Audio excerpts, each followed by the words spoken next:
Hi Bilkis, how are you? I am fine sir, how are you? एकदम बढ़िया, एकदम बढ़िया। भाई आपका नाम बड़ा यूनिक है। बिल्किस का मतलब क्या होता है? सर बिल्किस का मतलब है क्वीन। ओह, क्या बात है, क्वीन। तो ये मतलब घर यस। वालों को पहले से ही पता था कि आप आगे चल के एजुकेशन में क्वीन बनने वाले हो, इसलिए नाम रखा था? सर वो बहुत मतलब इम्प्रेस थे उस पर्सनालिटी से, तो अरे, शायद इसलिए उन्होंने ये नाम रखा। और वाकई उस नाम का बहुत असर है मेरी लाइफ में। क्या बात। Before in Islamic history, before 1400 years before, वो हम्म। जो लेडीज थी, मतलब queen Bilqis, she ruled the entire country without her husband and without her father.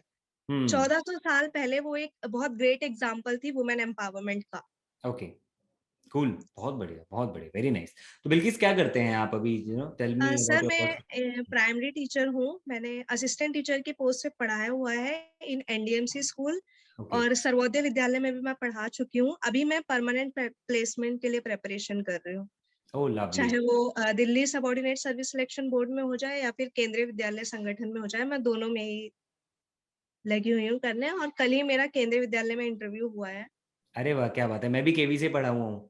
तो अच्छा है, फिर तो आपको केवीएस में जो तो और बढ़िया सर है। पढ़ने का मौका नहीं मिला, लेकिन पढ़ाने का मैं नहीं छोड़ूंगी। Very nice, very nice. तो आपका बिज गुरुकुल में कैसे आना हुआ? मेरा यही था, मैं स्पीकिंग में बहुत ज्यादा इंटरेस्टेड थी, जिस वजह से मैंने अपना प्रोफेशन भी टीचिंग लिया, क्योंकि ओके। मैं बिना बोले नहीं रह सकती। I love to express myself, my thoughts and anything. जहां भी मुझे मौका मिलता है मैं जरूर उस चीज को करने के लिए, तो स्पीकिंग में मेरा बहुत ज्यादा इंटरेस्ट था।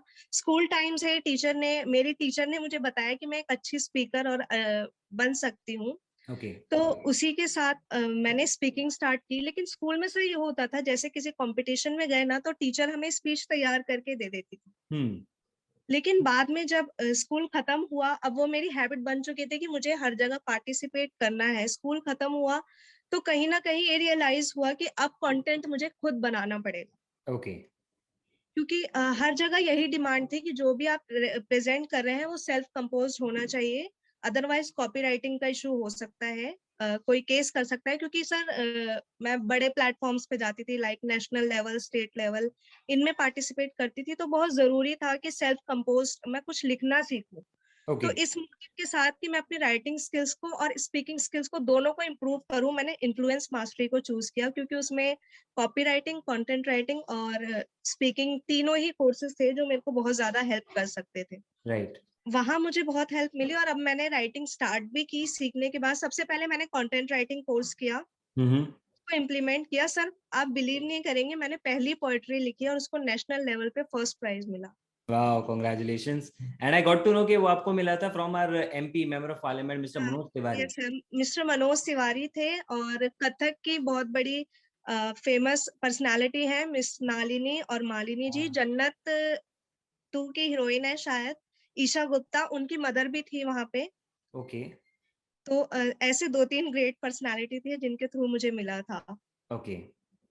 वाह। इससे पहले भी मैंने उसी सेम प्लेटफॉर्म पे परफॉर्म किया था 2 साल। हम्म। मतलब 2019 में भी किया था, 2020 में भी किया था, मुझे कोई अवार्ड नहीं मिला। लेकिन 2021 में मैं पहली बार जीत कर आई वहां से। वाह, लवली। और उसके अलावा आपने क्या क्या अचीवमेंट लिया? हमारे कौन कौन से कोर्सेज पढ़े आपने? सर मैं एक टीचर हूँ और मुझे मार्केटिंग और ब्रांड का बिल्कुल भी आइडिया नहीं था। लेकिन यहाँ से सीखने के बाद जब मैंने वहाँ पार्टिसिपेट किया ना, तो वहां से भी मुझे सबसे बड़ा वाला प्राइज मिला। वाह, lovely. Big congratulation. House, big house का सबसे बड़ा प्राइज जो था वो मुझे मिला, वो भी मैंने शेयर किया था अपनी स्टोरी पे। राइट। और इसके अलावा मैं राइटिंग और स्पीकिंग करती रहती हूँ ओपन माइक में। और इंडिया की सबसे बड़ी पोएट्री का यूट्यूब चैनल है द सोशल हाउस, वहां पे भी मुझे पार्टिसिपेट करने के लिए इनवाइट किया गया था। ओके। वही सेम पोएट्री जो मैंने नेशनल लेवल पे बोली थी, वहां मुझे पार्टिसिपेट करने के लिए बुलाया गया, क्योंकि वो कंटेंट ही इतना अच्छा था ना सर। मुझे हम्म। खुद बिलीव नहीं है जब मैं बोलती हूँ कि वो मैंने खुद लिखा। मुझे ओके। बहुत टाइम लगा लिखने में, बट एक्चुअली बहुत हेल्प मिली मुझे इस बिस गुरुकुल के कोर्सेज से, बहुत ज्यादा। और मैं देखता रहता हूँ कि आपकी स्टोरीज आप जब शेयर करते हो तो उसमें कहीं ना कहीं पब्लिक स्पीकिंग कंपटीशंस में आप पार्टिसिपेट करते हो और आप सारे जीतते रहते हो। राइट, तो जी सर। वो ये दिखाता है पीछे यू नो मेरी कि ट्रॉफीज भी लगी हुई है कुछ, ये सब वाह, वही की स्पीकिंग की ही है, स्पीकिंग स्किल्स की। क्या बात है, क्या बात है। इतनी सारी ट्रॉफीज में तो कोई इंसान देखे तो वैसे ही डर जाए। वेरी नाइस यार। तो मैं आपसे ये जानना चाहता हूँ थोड़ा सा इन डेप्थ कि बिज गुरुकुल के कोर्सेज ने इसमें आपको किस तरीके से हेल्प करी। ठीक है, दैट इज फाइन, आपने कंटेंट राइटिंग सीखा, पब्लिक स्पीकिंग सीखा, लेकिन अगर इन कोर्सेज के हम और थोड़ा सा डिटेल में जाएं कि इन्होंने एक्चुअली क्या क्या चेंजेस आप में, अगर आप थोड़ा स्पेसिफिकली बता सकें। सर जो कोर्स आपने दिया, मास्टर पब्लिक स्पीकिंग कोर्स, मैं इससे पहले भी इंटरव्यू दे चुकी हूँ। पैनल से ऐसे बात की जैसे वो मेरे फ्रेंड है। ऑनेस्टली मुझे इतना कॉन्फिडेंट आया कि ना मेरा हैंड शिवर किया, ना मेरा पैर शिवर किया, ना मैं एक बार भी रुकी, और मैंने बिल्कुल टू द पॉइंट उनको आंसर भी किया। इतना कॉन्फिडेंट मेरा बिल्ड हुआ है थ्रू पर्सनैलिटी डेवलपमेंट कोर्स। ये ओके। मैंने अभी इंटरव्यू में जाने से पहले ही सीखा था, क्योंकि पहले मेरा प्रायोरिटी स्पीकिंग और वो सब था। वो करने के बाद तो बहुत हेल्प मिली सर, बहुत कॉन्फिडेंटली मैंने किया, और मुझे बहुत अच्छा कॉम्प्लीमेंट भी मिला एक्चुअली। जो क्वेश्चन आपने पूछा कि आपके नाम का मतलब क्या है, वही सेम उन्होंने भी पूछा था, और मैंने वही हिस्ट्री उनको भी एक्सप्लेन की। तो शी सेड कि आपके अंदर वो सारी क्वालिटीज इनकलकेट है जो आप उनके उस पर्सनालिटी के अंदर बताते हो। तो that's make me so happy. बहुत अच्छा लगा ये सुन के। क्या बात है, वाह। और इसके अलावा sir master public speaking course ने तो मतलब जो मेरी स्पीकिंग स्किल थी ना, उसको यहाँ से यहाँ कर दिया। मैं हम्म। Usually sir I am afraid to speak English, और आज हम्म। मैं बोल रही हूँ। मुझे इंग्लिश से डर लगता था ऑनेस्टली। मैं हम्म। हिंदी मीडियम की स्टूडेंट हूँ, शुरू से हिंदी मीडियम में पढ़ा है। मैं मास्टर्स भी और ग्रेजुएशन भी हिंदी से ही कर रही हूँ। ओके। लेकिन आज अगर मैं जो कंटेंट बना पा रही हूँ और जो भी बोल पा रही हूँ ना इंग्लिश में, इसका मैं पूरा श्रेय जो है वो विज गुरुकुल को देना चाहूंगी। सर मतलब हर कोर्स ने मुझे कहीं ना कहीं बहुत ज्यादा हेल्प की है। रियली नाइस, और रियली नाइस। आपकी स्टोरीज देख के तो मुझे लगता था कि आप इंग्लिश की टीचर हो। नहीं तो नहीं आपने अभी सर। बताया प्राइमरी टीचर हो।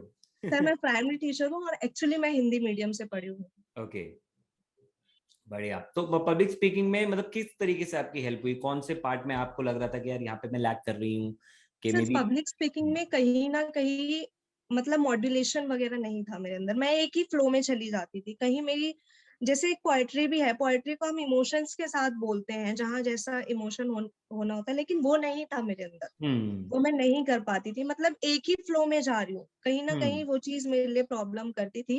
ओके। जहाँ मुझे इमोशनल पार्ट था, वहां पे भी मैं चिल्ला कर बोलती थी। तो ये हम्म। प्रॉब्लम थी। मॉड्यूलेशन नहीं था, इंटोनेशन नहीं था, हाँ। जहाँ पॉज करना चाहिए वो नहीं था। मतलब काफी कुछ सीखा है मैंने, और काफी सहजता आई है मेरे अंदर ये सीखने के बाद। क्या बात है। एक और अमेजिंग स्टोरी मुझे पता लगी जब आपने शेयर किया कि आप अपनी फैमिली बिजनेस में भी कंट्रीब्यूट कर रहे हो।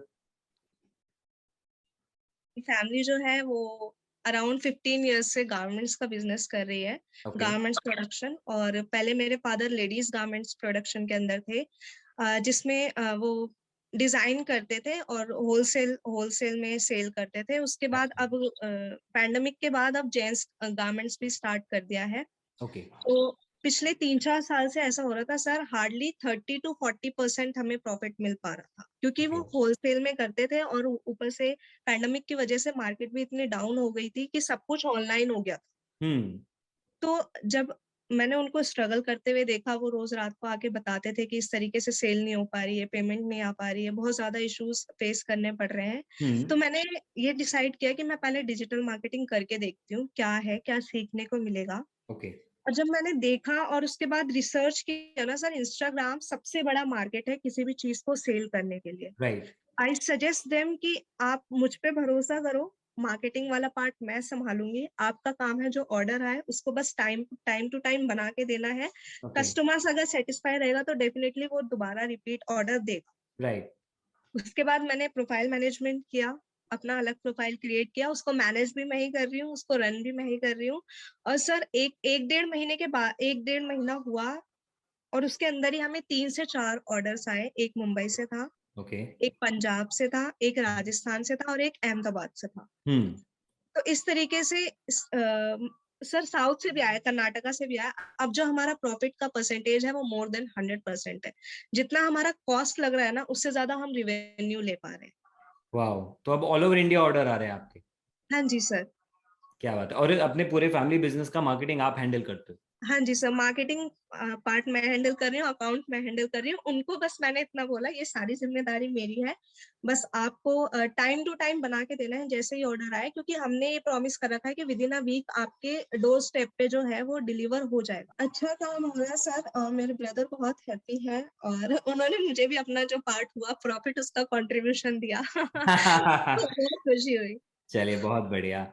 मैं ये जानना चाह रहा था कि मतलब डिजिटल मार्केटिंग कोर्स से पर्टिकुलरली जो है आपने कौन सा सेगमेंट उठा के इसमें इम्प्लीमेंट किया, एक या दो जो सर भी आपने ट्राई किया?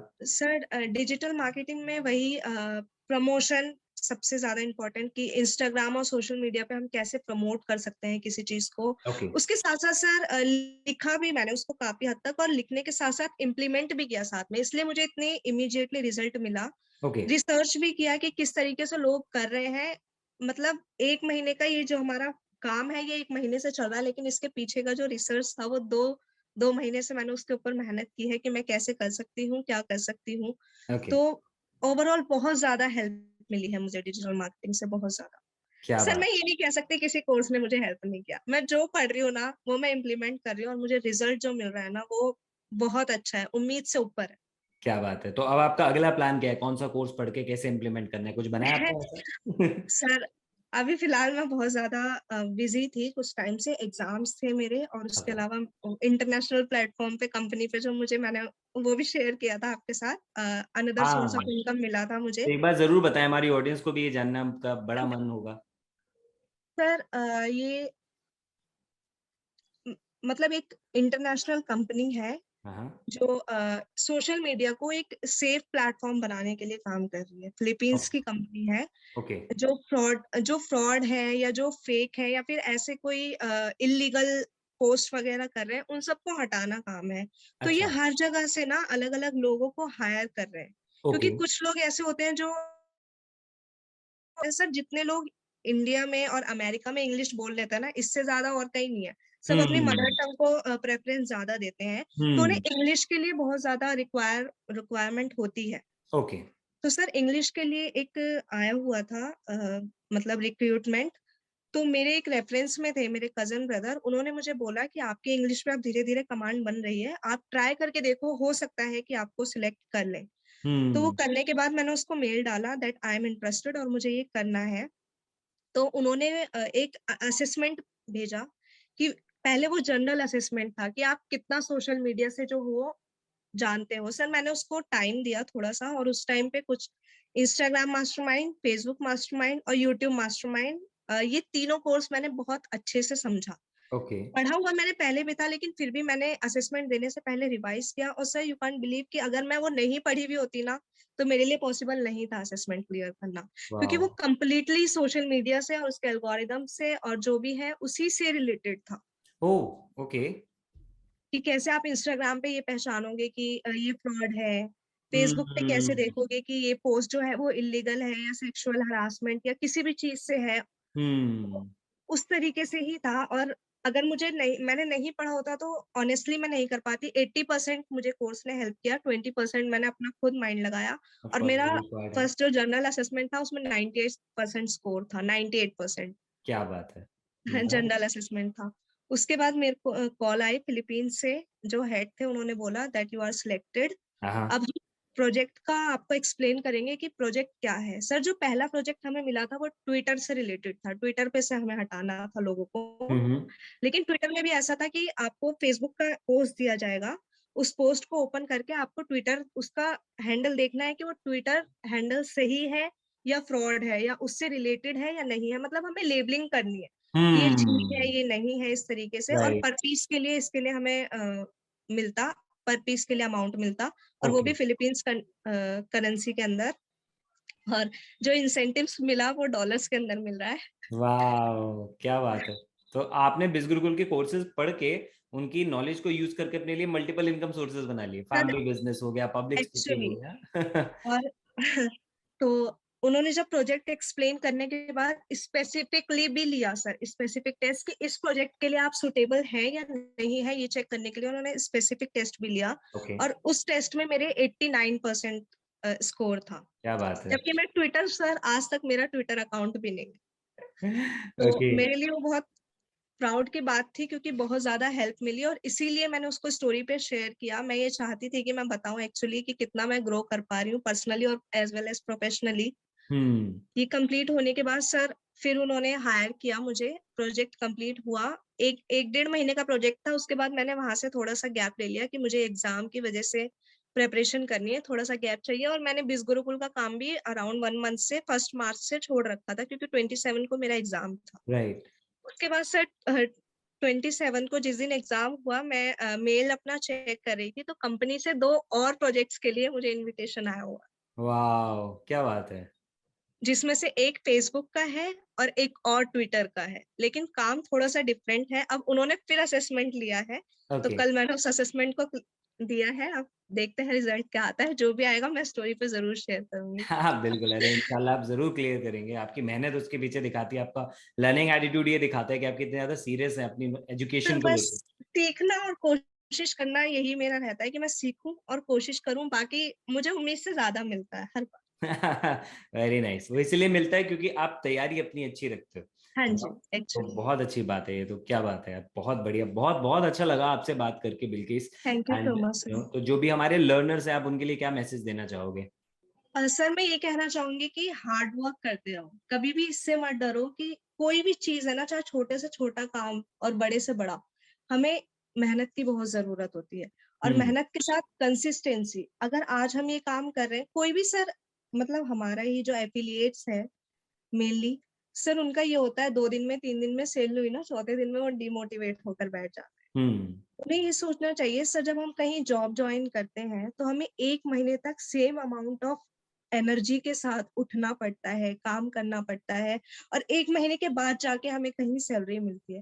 तो हुँ। वही सेम हर चीज़ में होता है। हम ये नहीं सोच सकते कि हमने 2 दिन काम कर लिया तो हमें तीसरे दिन में पैसे मिल जाएँगे या हमने जो किया उसका फीडबैक मिल जाएगा। सर टाइम लगता है और ऊपर वाला भी ये चेक करता है कि आप कितने फेयरली उस चीज़ को कर रहे हैं। बिल्कुल सही बात है। जो आपने तो करके भी दिखाया है कि आपने फ़ोकस अपनी बिल्कुल सर, एजुकेशन हार्ड पे वर्क और किया। कंसिस्टेंसी इज़ द की, ये एग्ज़ैक्टली। ज़रूर रखना है, बस मैं अभी यही कहना अभी चाहूँगी। आपकी एज क्या है Bilkis? Sir I M 22। 22, wow! तो इतनी यंग एज में तो आपको ये नहीं लगा यार अभी से मुझे क्या ज़रूरत है इतना सब पढ़ाई करने की? सर अब इसके लिए मैं ये कहना चाहूँगी इस टाइम पे अगर सर मेहनत नहीं करी ना, तो बाद में फिर लाइफ जो है नहीं हो पाएगा। हाँ, हाँ, इस बिल्कुल सही। टाइम इस टाइम काम कर लेंगे ना तो ज़िंदगी में आराम मिल जाएगा और इस टाइम अगर का आराम कर लिया तो ज़िंदगी भर फिर उथल-पुथल चलती रहती है। फिर सैटिस्फैक्शन नहीं होता और सर अपनी सैटिस्फैक्शन सबसे ज़्यादा ज़रूरी है। राइट। और सक्सेस मेरे अकॉर्डिंग ये है कि आप रोज खुद को इम्प्रूव कर रहे हो और अगर नहीं कर रहे जैसे आप आज हो वैसे ही कल रहोगे तो लाइफ बेकार है फिर वेस्ट क्या है। बात है! आपने अपनी शानदार पब्लिक स्पीकिंग का डेमो भी दे दिया यहाँ पे देखो। बहुत बढ़िया थैंक यू सेंटेंसेस सो बोल के। So thank you so very much Bilkis for being a part of this session. Thank you. I wish you all the very thank you sir best. Thank you sir.